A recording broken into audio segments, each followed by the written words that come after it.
Ok, entonces no todo lo que sucedió con los personajes bíblicos está narrado en la Biblia, ¿sí? Eh, Juan dice que Jesús hizo muchos milagros, que si se escribieran todos, ¿qué pasaría? Que no cabrían en el mundo la cantidad de libros, o sea, eso quiere decir que eso fue mucho. Entonces la pregunta que nos hacemos es ¿por qué puso esos milagros? Entonces eso quiere decir que hubo una selección. Él seleccionó de entre tantos milagros, tantas cosas, organizó algo para poder cumplir un propósito que tenía, guiado por el Espíritu Santo, ¿cierto? Entonces a esas historias les dio un orden, eso lo llamamos estructura. Entonces lo que vamos a mirar acá es la estructura del libro de Génesis. Y le invito a que tenga su Biblia ahí a la mano, porque es importante que miremos a vuelo de pájaro.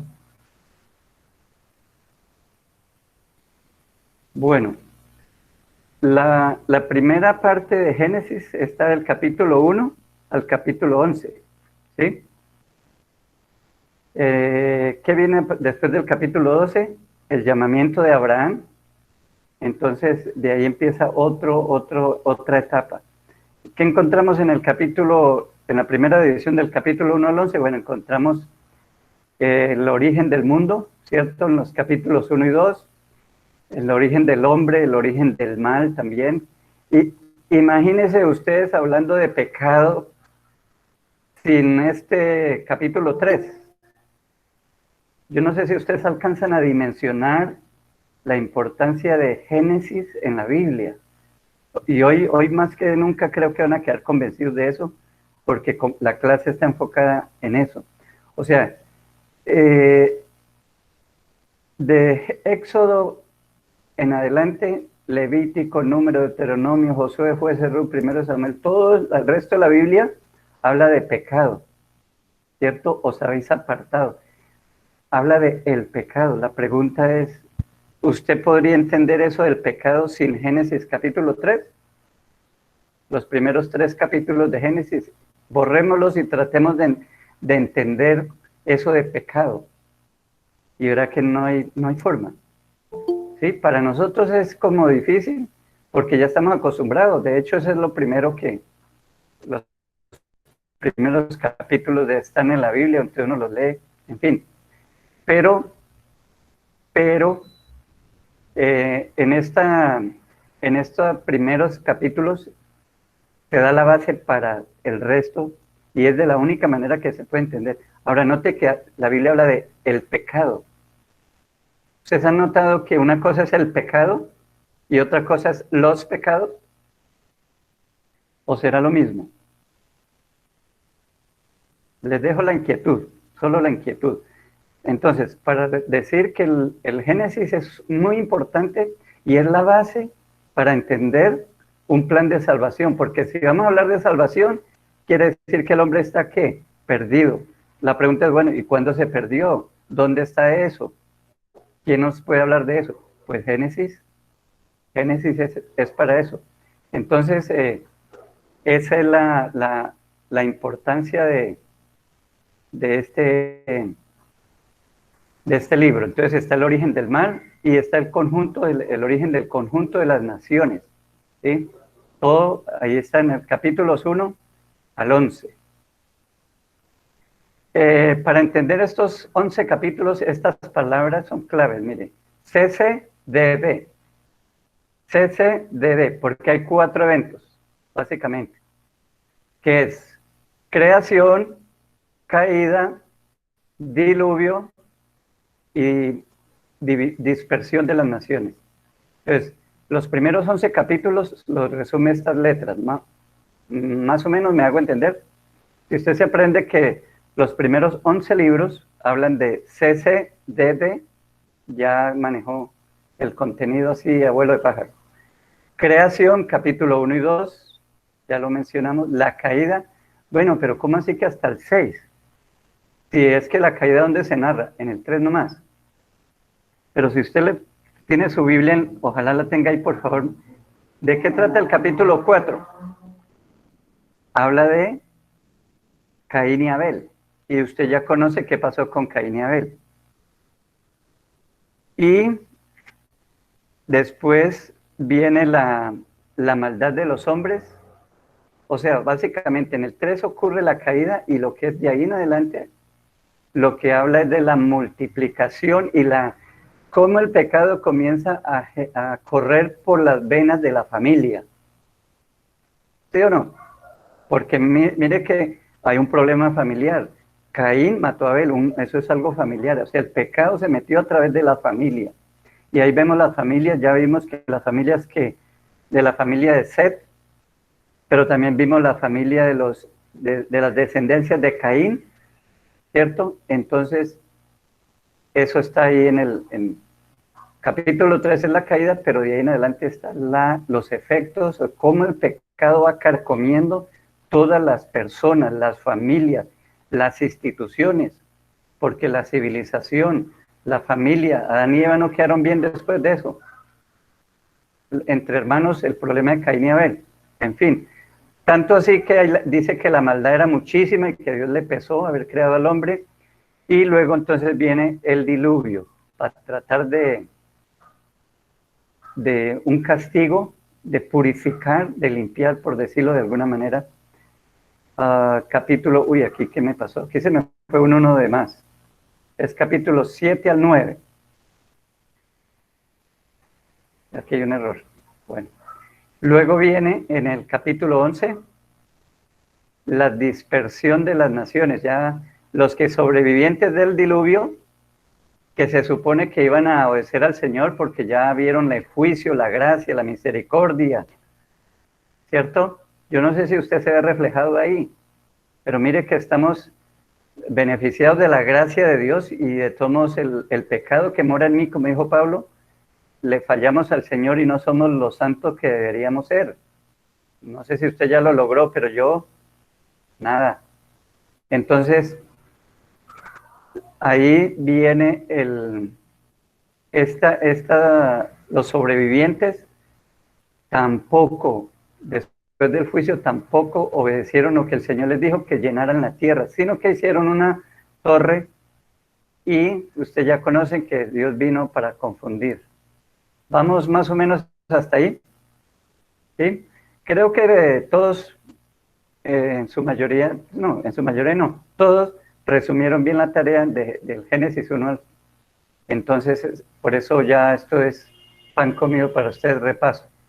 La segunda división, capítulo 12 al 50, y ahí termina el libro. Son 50 capítulos, entonces básicamente la estructura del libro de Génesis está dividido en dos. Del 1 al 11 y del 12 al 50. ¿Qué título tiene en su Biblia en el capítulo 12? Acá dice llamamiento de Abraham. Dios llama a Abraham. Ajá. Entonces, de ahí en adelante, ya el autor se olvida de la cantidad de gente, de las muchas otras familias, de las muchas otras naciones que se conformaron y se concentra única y exclusivamente en Abraham y sus descendientes. ¿Sí? Y así se va hasta Apocalipsis. No sé si lo captan. Si usted ha leído la Biblia hace rato, si la cogió de una. ¿Por qué? Porque es que todo tiene que ver con Abraham y sus descendientes.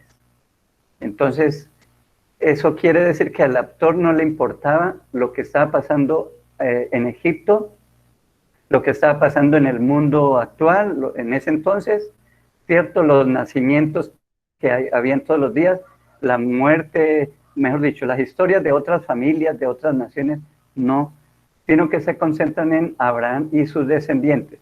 Entonces aquí tenemos 4 personajes, también para resumir, 4 personajes, que es Abraham. Abraham tuvo un hijo que se llamó ¿cómo?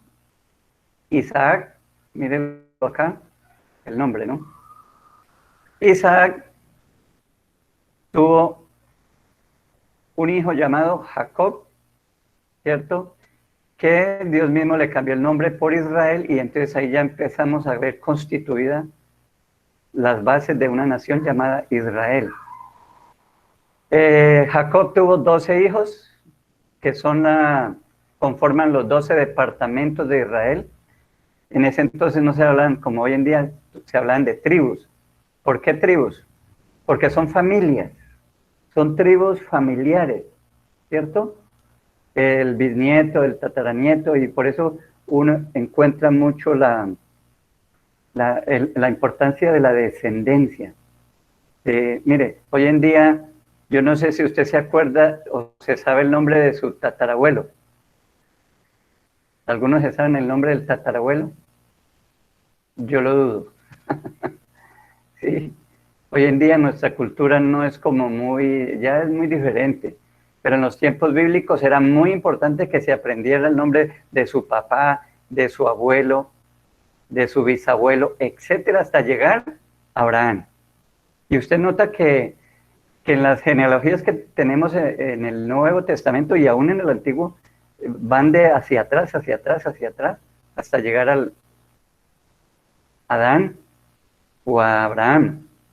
Entonces, aquí tenemos 4 personajes. ¿Listo? Entonces, en la capítulo 1 al 11, 4 eventos, que son CCDD, creación, caída, diluvio y dispersión. Y aquí 4 personajes que son Abraham, Isaac, Jacob y José. Ustedes notaron que son muchos los capítulos que le dedica a José, ¿no?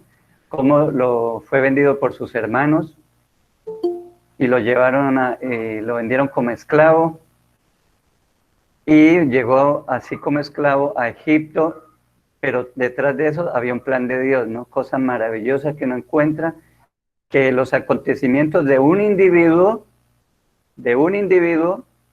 están bajo el control del Señor, ¿sí?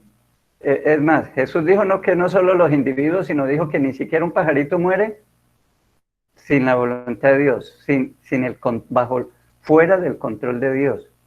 Entonces eso lo vemos en la vida de José, cómo llega en una condición de probable,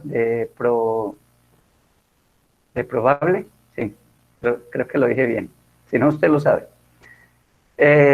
Y de allá, con mucha paciencia y con mucha integridad, Dios lo guardó y lo puso como gobernador de Egipto. Algunos por ahí decían que Faraón de Egipto, no, fue gobernador. El Faraón seguía siendo la máxima autoridad, y en segundo lugar le seguía José. Entonces ahí tenemos a José, y luego hubo hambre en la tierra y los hermanos de José fueron a buscar trigo allá, y es cuando les dice que traigan a sus hermanos, a sus padres, y bueno, llegamos a ver a todo Israel, toda la familia, ahora en Israel, en Egipto. Muy bien. ¿Vamos bien hasta ahí? ¿Preguntas, inquietudes, comentarios? Con eso terminamos Génesis, en cierto sentido. Muy bien. Ok, quiero resaltar un principio de selección que se ve. Dios le dice en Génesis 3:15, en tu simiente, yo estaba pensando en otro lado. Y pondré enemistad entre ti, la mujer, y entre tu simiente y la simiente suya. Esta te herirá en la cabeza y tú le herirás en el calcañar. Comienza con la mujer, ¿cierto? Pero hay muchas familias, pero Dios se concentra en la familia de Sem. 9:26, vamos a leerlo.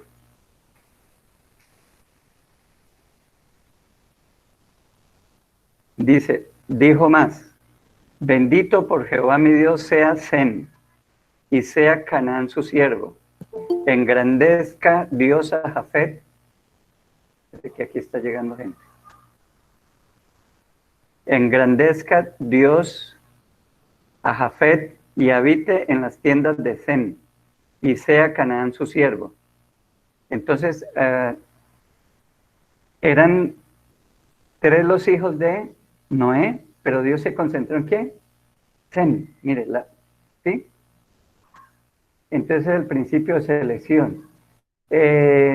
Luego, en Abraham, el capítulo 12 dice, bendeciré a todos los que te bendijeren y a los que te maldijeren maldeciré y serán benditas en ti todas las familias de la tierra.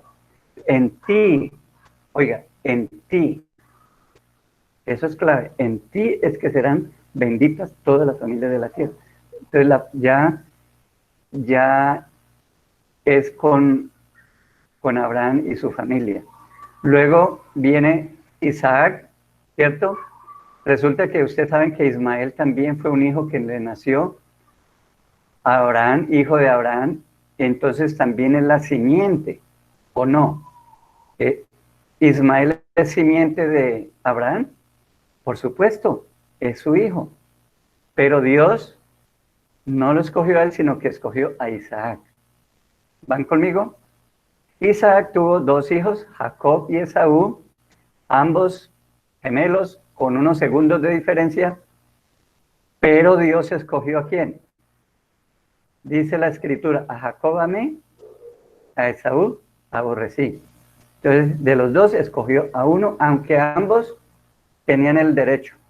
Pero Dios en su soberanía hace aplica este principio de selección de que estamos hablando. Y ya las tribus conformadas, se supone que se ve claramente que hay un trato específico con la tribu de Judá, ¿sí? Que básicamente es la tribu que sobrevive. Si usted ya conoce la historia, sabrá que fue la única tribu que sobrevivió. Por eso se habla de judíos. Más adelante vamos a ver qué pasó con las otras 10 tribus, pero los únicos que sobrevivieron fueron la tribu de Judá. Entonces, a ver, pensemos un poquito en Jesús. Jesús tenía multitud que lo seguía, ¿sí o no? Pero él tenía 12 a los cuales llamó apóstoles. Pero de esos 12 tenía un grupito más selecto. ¿Cuántos eran? 3. ¿Quiénes eran? Pedro, Jacobo y Juan. Pero de esos 2 tenía uno que era todavía más allegado. ¿Quién era? El que se le recostó en el pecho. Juan, o sea, mire. Y era Juan el que está más estrechamente relacionado, o sea, está preparado relacionalmente al que le reveló el Apocalipsis. No lo hizo con Pedro, no lo hizo con los demás, fue con Juan. Entonces mire que ese principio se aplica tanto en el Antiguo como en el Nuevo Testamento. Ahora una pregunta. ¿Quiere decir que Dios está desechando a las demás naciones? Cuando escogió a Abraham para formar una nación, ¿quiere decir que no ama a las demás naciones? No, obviamente que no. Pero es como estrategia. Como estrategia se concentra en ellos porque dice, en ti serán benditas todas las familias de la tierra, no solo la suya. ¿Cierto? Que fue el problema de los judíos que pensaron que Dios era patrimonio de ellos y que ellos eran descendientes de Abraham y que eso era suficiente por haber nacido en Israel como descendiente de Abraham, que eso ya le daba derecho, y resulta que no. Dios está pensando en todas las naciones. En ti serán benditas todas las familias de la tierra. Es un plan global, un plan universal, no desechando, sino a manera de estrategia.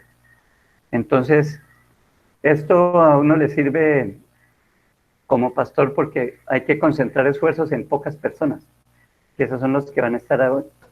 Y de hecho, yo he terminado promociones de capacitación en el Instituto Bíblico con 2 personas.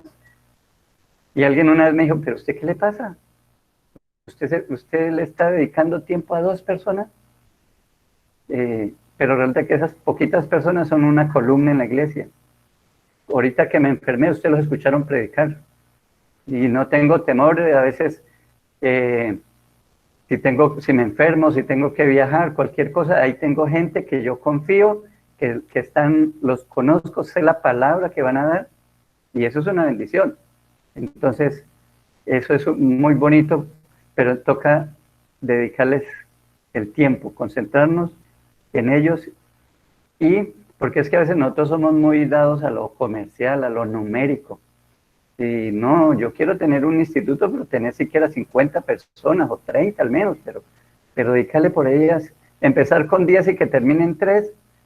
Pero imagínense si Jesús, el creador del universo, el todopoderoso, escogió 12, uno se torció, ¿cierto? El otro muy cercano del grupito lo negó. Entonces, si vamos a mirar cifras, Jesús fracasó, pero no es así porque los principios de Dios son muy diferentes a lo comercial, a lo cuantitativo que hay hoy en día. Bien, me estoy emocionando mucho. Que alguien me pare, dijo desusos. Bien. Muy bien. Ahora pasamos a otro punto. Si no hay inquietudes, si no hay preguntas, si no hay comentarios, vamos a meternos en geografía y vamos a dar un paseo grande por el Medio Oriente. El contexto histórico, bueno, yo diría más geográfico. Lo puse histórico, pero me voy a referir más a lo geográfico. Para Génesis 1:1, o sea, ¿dónde quedaba el huerto del Edén? Yo no sé si usted se ha hecho esa pregunta, el huerto del Edén, ¿dónde era eso? Bueno, aquí está, hoy va a aprender qué es Mesopotamia, mírelo acá.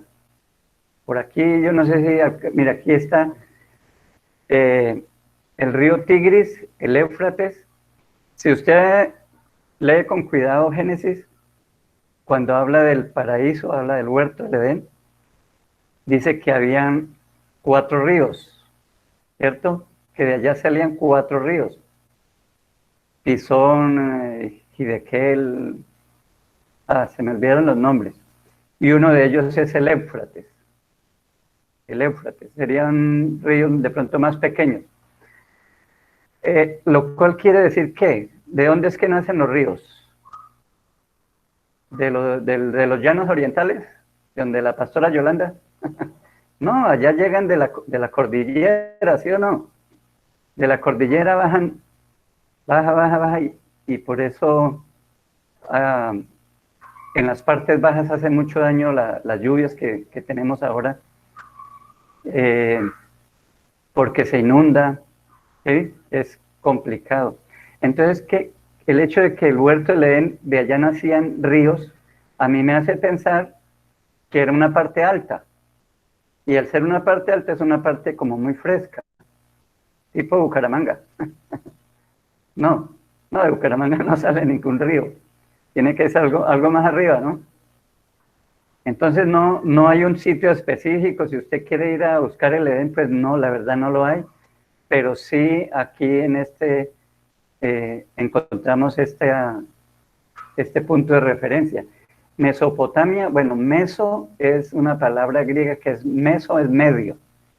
Y potamia son ríos, o sea, en medio de ríos. Mírelos acá, aquí está el Éufrates y aquí está el Tigris.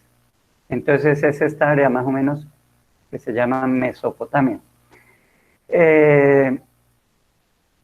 Entonces, todos los acontecimientos de Génesis 1 al 11 ocurrieron aquí en esta parte, ¿sí? Bueno, aquí está Palestina, ahorita lo vamos a mirar en detalle, y aquí está el río Nile, o Nilo, esto es inglés. Aquí está el río Nilo, aquí está el mar Mediterráneo, que todavía existe. Algo que a mí me gusta mirar la geografía es porque me hace pensar que lo que aconteció en la Biblia, lo que narra la Biblia, sucedió aquí en el planeta Tierra, que no son por allá en el Olimpo, ¿sí? O en sitios imaginarios, ni en Macondo, de nuestro amigo Gabo. Es aquí en la Tierra, fueron acontecimientos aquí en la Tierra. Y eso es, a mí me ayuda y me bendice la geografía pensar en eso, que Abraham tuvo que recorrer todo este camino, ahorita lo vamos a mirar, que el Mediterráneo allá todavía está. Aquí está Creta, la isla de Creta, donde Pablo fue a predicar. En fin, aquí red es el mar rojo. Red es rojo en inglés. Aquí está Jericó y bueno, ahorita vamos a mirar con más detalle Palestina.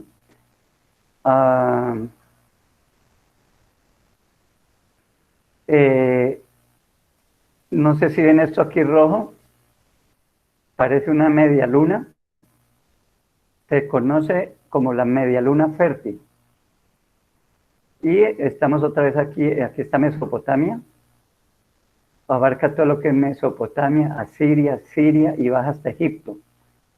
Son territorios muy bañados, por decirlo de alguna manera, con ríos, que tienen muchos ríos, y ustedes saben que un río es fundamental para el desarrollo, más cuando es agrícola, ¿cierto? Hoy en día que es industrial, pues quizás para mover mercancías, pero en los tiempos bíblicos era muy rural, entonces era los ríos. Entonces a esta media luna se le conoce como la media luna fértil, y abarca todos esos países que están ahí.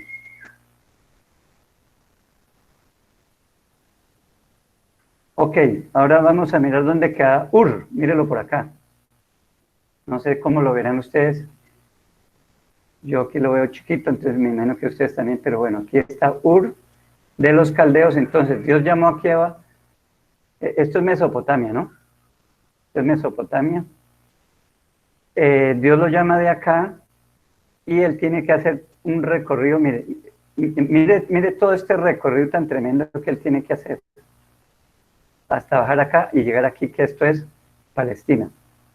Ahora, en el mapa se ve muy chiquito. Ah, no, eso es fácil. Unos cuantos kilómetros, pero en esos tiempos,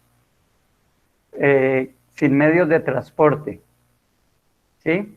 Y salir como Dios le dijo, sal de tu tierra y parentela a la tierra que, ¿qué? Que yo te mostraré.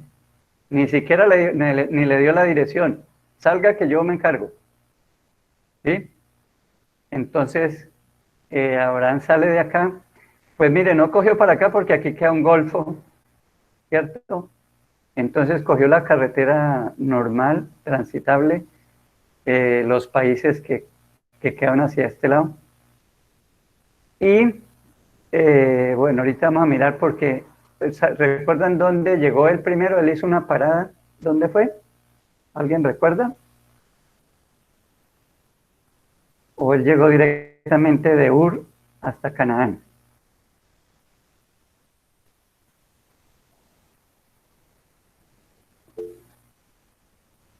Ok. Me dicen que no se están viendo las imágenes. ¿Es verdad? ¿No Sí, se ven? sí lo veo, sí se ven. Pastor, ahí se ven las imágenes. Sí se ven. Ah, bueno, entonces el problema es del internet allá que me pregunta, me dice. O se estará moviendo mucho. Debe ser el problema ya. Vaya. Ok. Si quieren, de todos modos, se las puedo mandar para que las tengan ahí. De todos modos, mire, yo lo que quiero con esto es que ustedes tengan una idea general de de los acontecimientos bíblicos. No es que usted se aprenda esto, ni, ¿cierto? No es el propósito, pero que tenga una idea general. Es como la idea. Alguien iba a decir, la familia Rodríguez iba...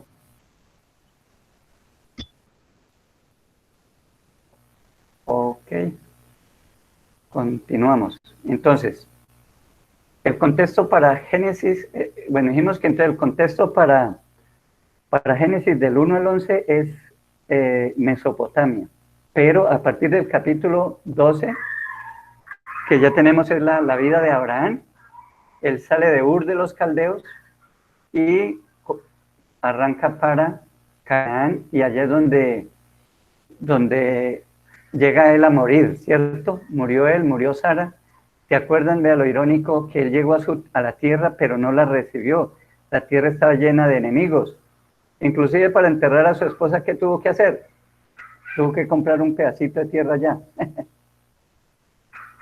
Curioso, ¿no? Dios le promete la tierra, él llega allá y resulta que le toca comprar un pedazo de tierra para enterrar a su mujer en Macpela.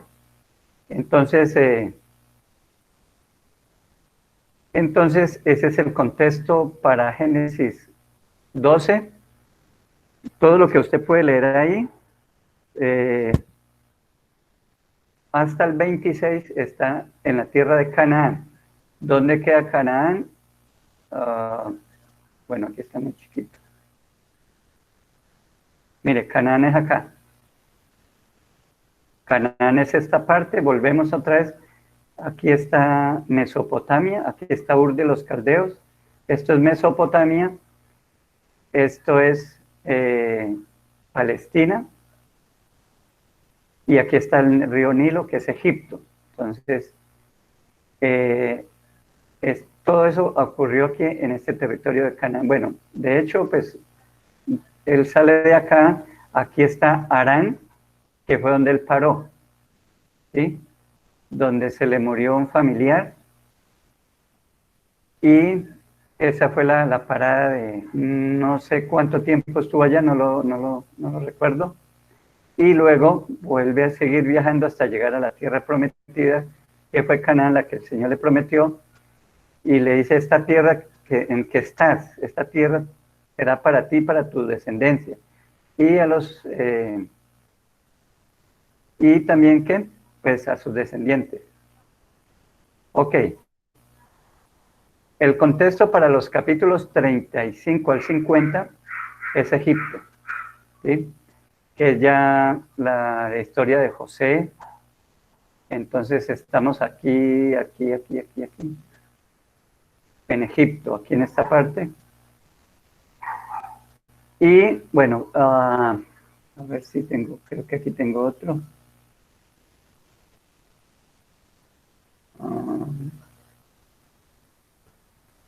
No, esta ya es Palestina más actualizada. Acá está se ve más Egipto, ¿sí?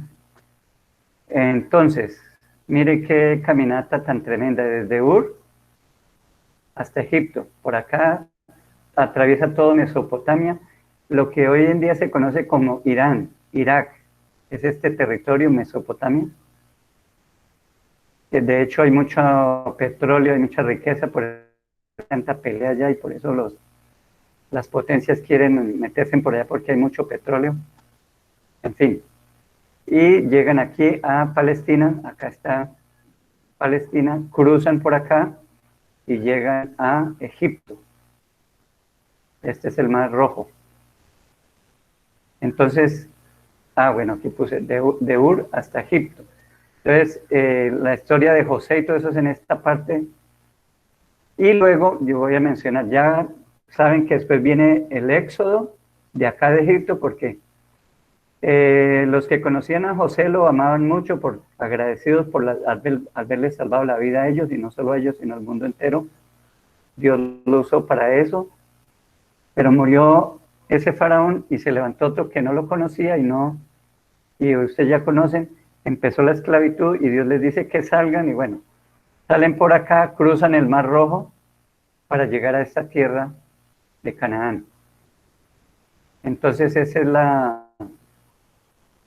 el contexto de Génesis 37 al 50. Seguimos. Bueno, esto ya lo explicamos. Aquí tengo la Palestina de los tiempos de Jesús. No, es de los tiempos del Antiguo Testamento, pero está un poquito más grande. Aquí es esta parte, toda esta parte está como verde, eso es Canaán o Palestina. Aquí dice Canaán. Vale la pena aclarar que no existe un país llamado Palestina, ¿sí? Simplemente se llama a esta región, es de Pilisti, algo así, Pilisti, y de los filisteos que vivían en este territorio, entonces de ahí viene la palabra Palestina, Pilisti, Palestina, ¿sí? Pero no existe un país, se conoce como Canaán, este territorio, o lo que se llamó Israel. Ahorita lo vamos a mirar en los tiempos de Jesús. Entonces aquí por lo menos se ve Aquí está bueno, voy a empezar de arriba hacia abajo. Aquí está el mar de Galilea, esta bolita acá. Ustedes ven aquí una rayita azul que es el río Jordán, donde Jesús fue bautizado, y que llega aquí al mar salado o al mar muerto. ¿Por qué se llama el muerto? No fue porque hay un sicario allá del Medio Oriente, sino porque no hay vida en ese mar. Es demasiada la sal que hay, por lo tanto la vida no hay vida marina. ¿Sí? Y dicen algunos, a mí no me consta porque no he ido por allá, pero dicen algunos que hasta se puede flotar en el mar porque es tan densa la concentración de sal que es pesado. Entonces, eso es el mar salado o el mar muerto.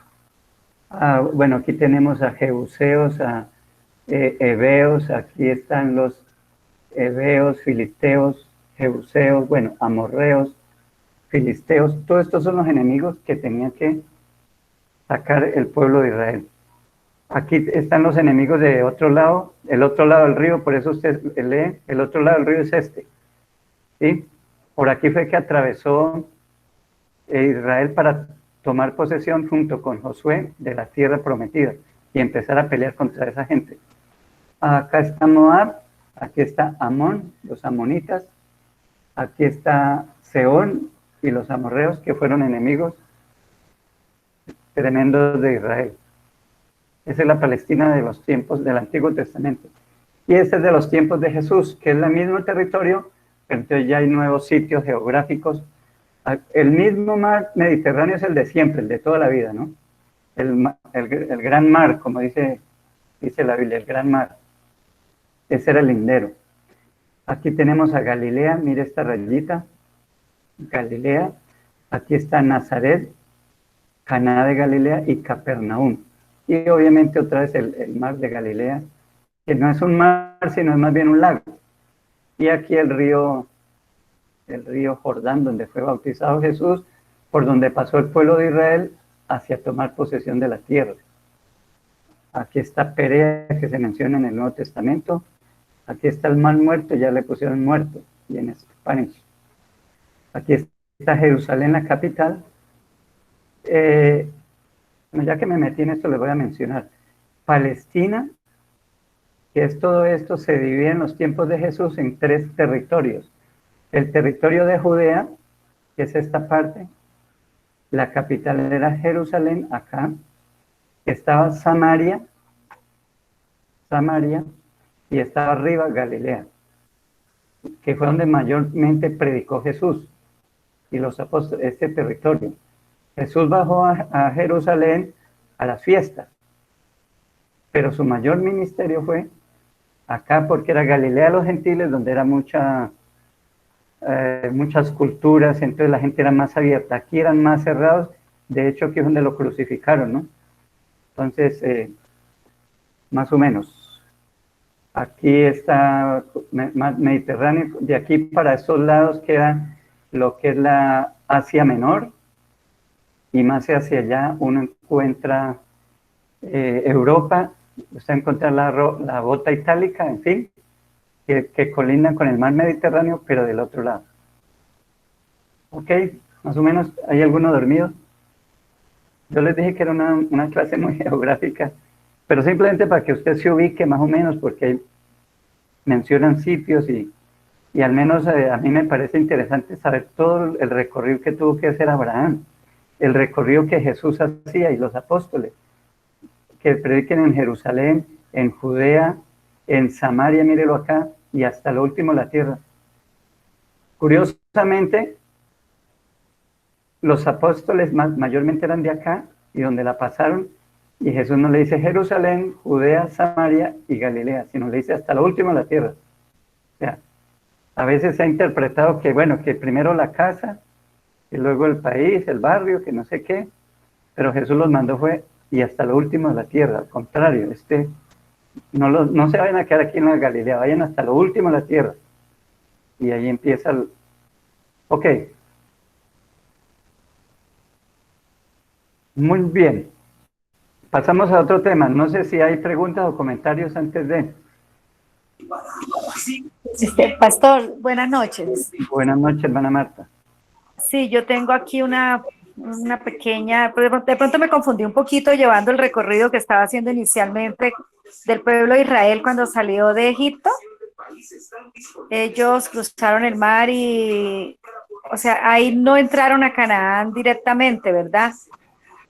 Sino que fue cuando dieron la vuelta de los 40 años que tuvieron que desviarse por los enemigos que estaban ahí, donde actualmente queda la Franja de Gaza, no recuerdo anteriormente cómo se llamaba ese sitio. O sea, que ellos se hubieran cruzado por ahí, por esa parte, hubieran llegado directo a Canaán. Pero de ahí fue donde se desviaron y por eso fue que duraron los 40 años. Sí, bueno, vamos a ubicarnos acá. Aquí estamos en Egipto. ¿Sí? Aquí sale el pueblo, cruzan este es el Mar Rojo, pero bueno, ya que nos metimos en eso, el Mar Rojo que cruzó el pueblo de Israel no es este pedazo, ¿sí? Sino que es un pedacito por acá.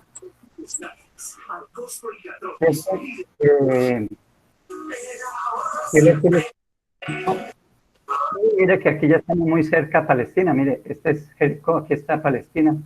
Este es el Mar Muerto. O sea, en realidad era muy cerquita. ¿Sí? Sí. Por aquí viene quedando más o menos el monte Oreb, no, el monte donde le dieron las tablas de la ley. El monte Sinaí. Sinaí, ok. Entonces, era muy cerquita, era muy fácil llegar acá, cruzar el río Jordán y posesionar la tierra, ¿cierto? Pero ustedes ya saben que estando a las puertas, estando aquí muy cerquita, a ver si lo pongo más grandecito.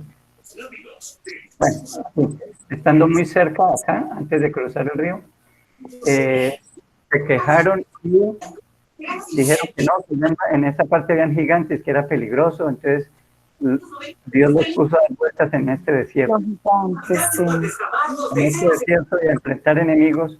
Y después que vinieron ya, cuando murieron esa generación, cruzaron el río Jordán y pues tomaron posesión de la tierra con Josué.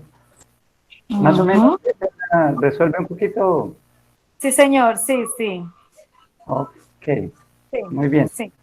Gracias por la pregunta porque nos ayuda a adelantar trabajo, ¿no? Sí, la geografía es por hoy. No creo que volvamos, pero sí ya es importante saber que estaba aquí el pueblo esclavo, que cruzaron por aquí el Mar Rojo. El Mar Rojo.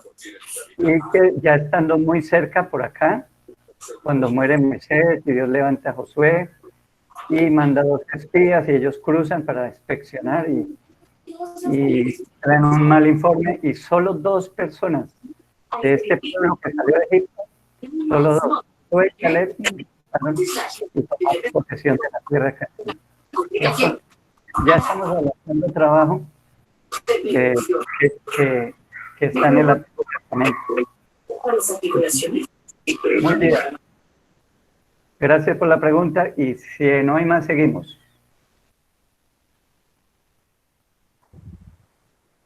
Quiero hacer una pregunta. Sí. Veo sobre la salida del pueblo de Israel de Egipto. Si no se había construido el canal del Suez, ellos ¿por qué se fueron por el mar y no por esa parte donde construyeron el canal? ¿Por qué entraron por el mar? Era que quedaba muy lejos de pronto de por donde ellos iban al canal, a donde hicieron el canal, que era tierra hasta pasar ¿a qué? ¿Arabia? ¿Cuándo construyeron el canal? ¿El canal es de qué fecha o qué? No, mucho después de todo eso de lo que ocurrió en la Biblia. No me acuerdo la fecha, pero fue mucho después. Ya. ¿El por qué? El por qué es porque el Señor los llevó por ahí. Recuerden, recuerden que había una nube de día y una columna, se convertía en columna de fuego de noche y Él les guiaba, quizás para mostrar su gloria y su poder, y quizás, a la luz de la Biblia, para destruir a sus enemigos que lo perseguían, porque definitivamente ya, recuerden que la brega que les dio para salir de Egipto. Y después de que ya por fin los dejó, fue nuevamente a perseguirlos, y ahí fue cuando murió el ejército de Faraón en ese río, en el Mar Rojo. en el Mar Rojo. Entonces sí, esa es quizás la explicación más. Posiblemente, si Sí. yo me pongo a pensar, bueno, si ahí había tierra, no se había hecho el canal que llegaba a la península arábiga, ¿por qué ellos se metieron por el mar? Ah, bueno, pastor, gracias. Pastor, Recordemos que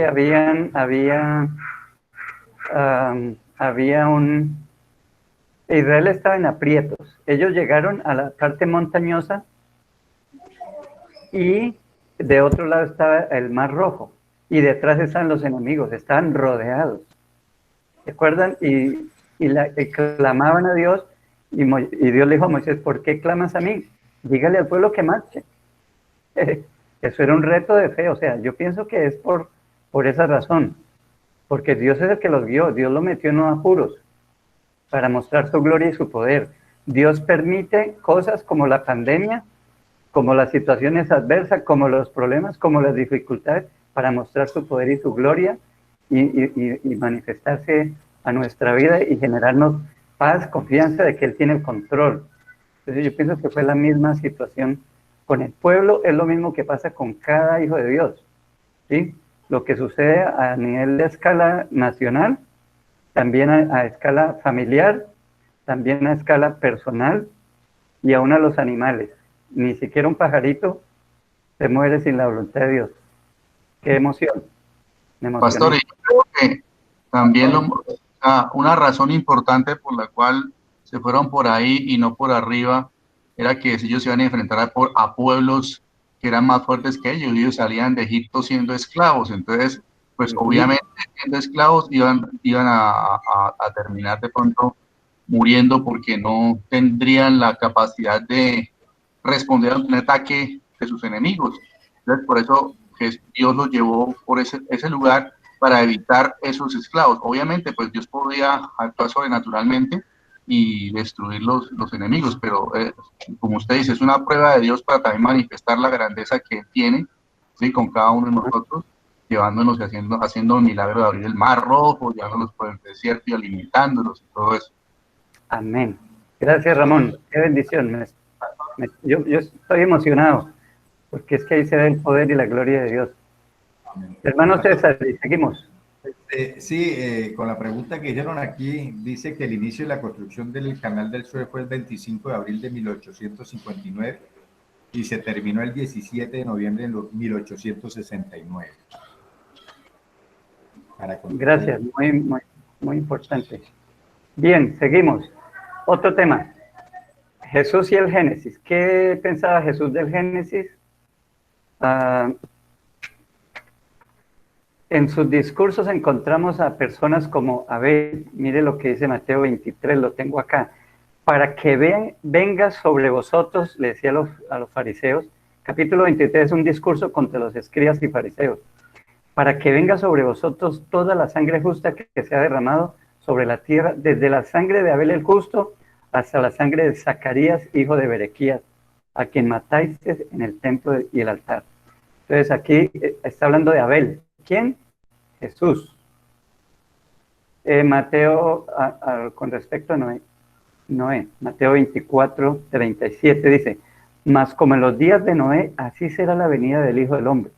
Porque como en los días antes del diluvio estaban comiendo, bebiendo, casándose y dándose en casamiento, hasta el día en que no entró en el arca, y no entendieron hasta que vino el diluvio y se los llevó a todos, así será también la venida del Hijo del Hombre.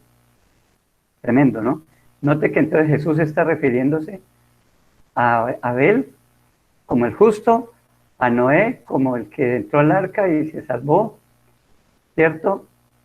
Aquí también Mateo 24, 39, 20. Bueno, aquí, y no entendieron hasta que vino el diluvio. O sea, Jesús no está diciendo, oiga, a mí me parece que como que ocurrió un diluvio. Jesús está diciendo que eso realmente ocurrió. Por eso puse acá esto: según Jesús, Noé y Abel no fueron figuras mitológicas. sino verdaderas personas humanas, que Génesis 3 al 11 es narrativa, es histórica, que no debe ser entendida simbólicamente, porque hay algunas maneras de interpretar, dicen, no, eso del fruto del árbol, eso no fue literal, eso simboliza otra cosa, ¿cierto? Entonces, pero tanto Jesús como los apóstoles y el resto de la Biblia, cuando se refiere a esos acontecimientos, está diciendo eso realmente ocurrió, como cuando Jesús dijo que así como Jonás estuvo en el vientre del pez 3 días, me está trabando la lengua, que estuvo en el vientre del pez 3 días y 3 noches, así el Hijo del Hombre. Entonces, con eso está diciendo Jesús, mire, a Jonás se lo tragó un pez, un gran pez, eso fue real. Y así me va a pasar a mí, yo voy a estar 3 días y 3 noches. Entonces, para decir que para Jesús el Génesis es histórico, ¿sí? No son mitos como Macondo, como Aquiles, como los dioses, mitología griega, etc. Otras frases.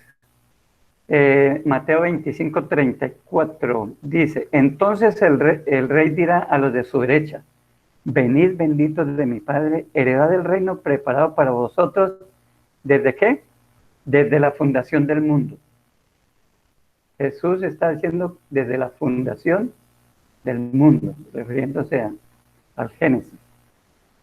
Dice, antes de la fundación del mundo, Juan 17:24, oh Padre, aquellos que me has dado, quiero que donde yo estoy también ellos estén conmigo, para que vean mi gloria que me has dado, porque me has amado antes de la fundación del mundo. Antes de la fundación del mundo, o sea, está dando por hecho que el mundo tuvo un inicio, una fundación, una creación que está obviamente en Génesis. Ahora aquí sobre el sábado, también es otras, dice que el sábado hecho para el hombre, Marcos 2:27, dice, también les dijo, el día de reposo fue hecho por causa del hombre, y no el hombre por causa del día de reposo. Por tanto, el Hijo del Hombre es Señor aún del día de reposo. Y usted ya sabe que el día de reposo se narra en Éxodo. Bueno, Jesús descansó, perfecto. Dios descansó en el séptimo día, y luego en Éxodo se refiere a eso. Trabajar 6 días y descansar el séptimo, porque el séptimo fue el que el Señor descansó. Y Jesús está diciendo que, haciendo alusión a eso, o sea, Jesús leía el Génesis. Otro texto, desde el principio de la creación, Marcos 13:19. Ay, se me perdió, ¿qué pasó? Ese sí no lo tengo. Bueno, pero ahí está la frase, desde el principio de la creación de Dios. Marcos 10 y Mateo 19 tratan de la creación y de la unión matrimonial. Si alguien nos puede leer los títulos, solamente de qué hablan en Marcos 10 y Mateo 19, hablan de la creación y de la unión marital, la otra institución heredada del paraíso, o sea, del Edén. Dios creó la primera pareja, Adán y Eva. La distinción de género fue establecida por Dios, hombre y mujer, ¿cierto? Esa distinción no es moderna, eso Dios lo estableció ahí. Dios está diferenciando, y cuando diferencia, bueno, cuando se diferencia, no está mostrando superioridad o inferioridad, simplemente está mostrando diferencia, precisamente, hombre y mujer.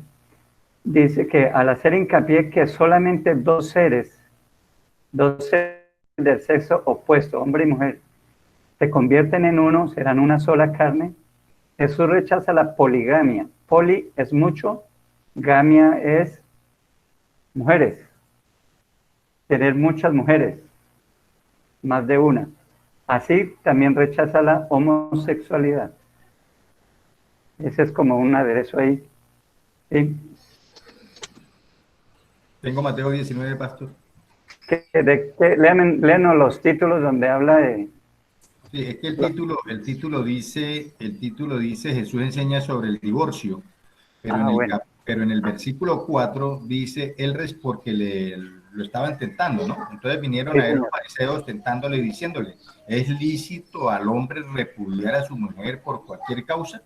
Él respondiendo les dijo, ¿no habéis leído que el que los hizo al principio, varón y hembra los hizo? Ajá. Oiga, varón y hembra. Y quien los hizo al principio, ¿no?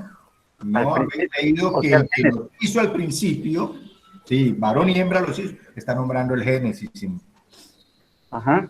Mire que lo que hace Jesús es volver al principio. Moisés dice que les permitió divorciarse por causa de la rebeldía, de la maldad, de la dureza de su corazón. Mas al principio no fue así. O sea, ese no es el ideal. El divorcio no es la voluntad de Dios.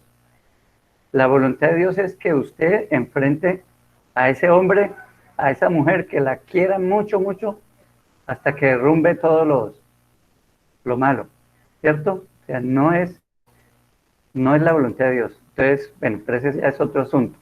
Entonces, aquí estamos diciendo que Jesús se refiere al Génesis y que está rechazando ahí con eso la poligamia y la homosexualidad. Bien, por último, Génesis y Apocalipsis. Génesis es el primer libro y Apocalipsis ya es el último. Entonces, algunas cositas. Dice, capítulo 21 de Génesis, el versículo 1 dice, vi un cielo nuevo y una tierra nueva. Oiga, cielo nuevo, tierra nueva.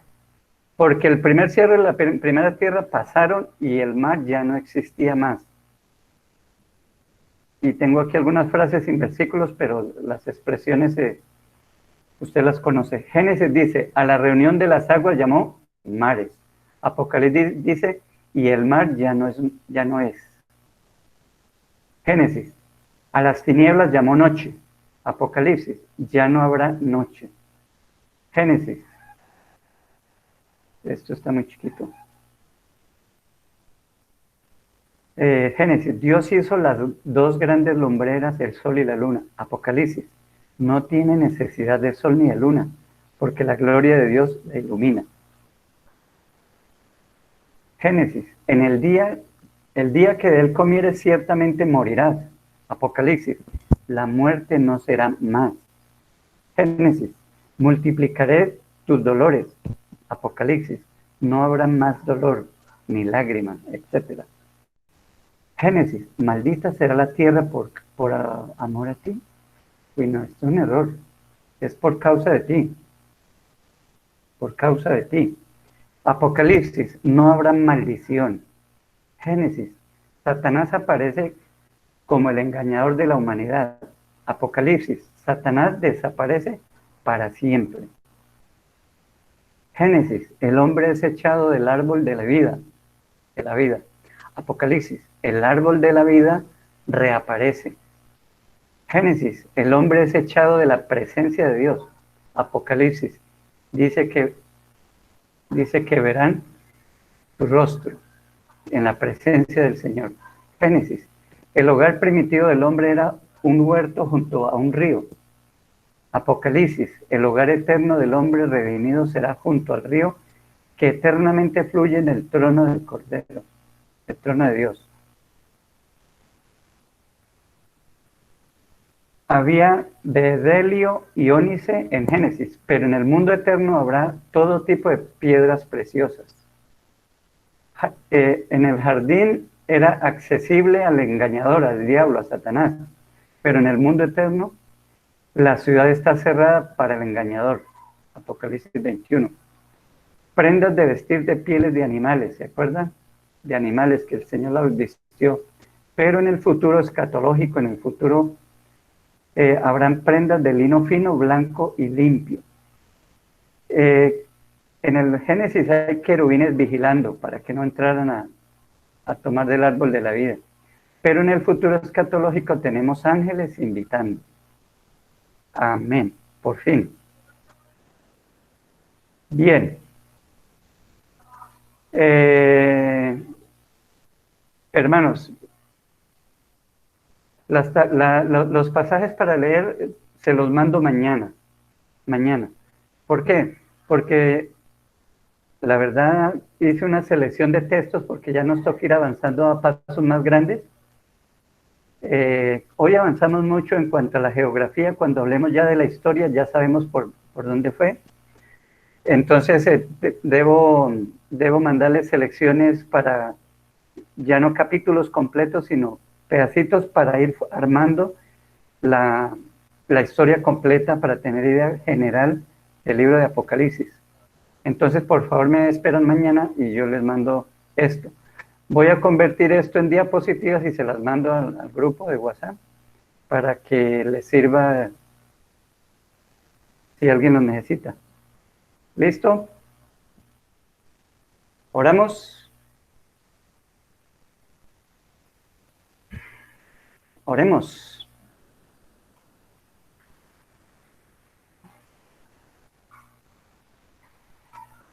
Padre, en el nombre poderoso de Jesús, queremos tributarte todo el honor, toda la gloria.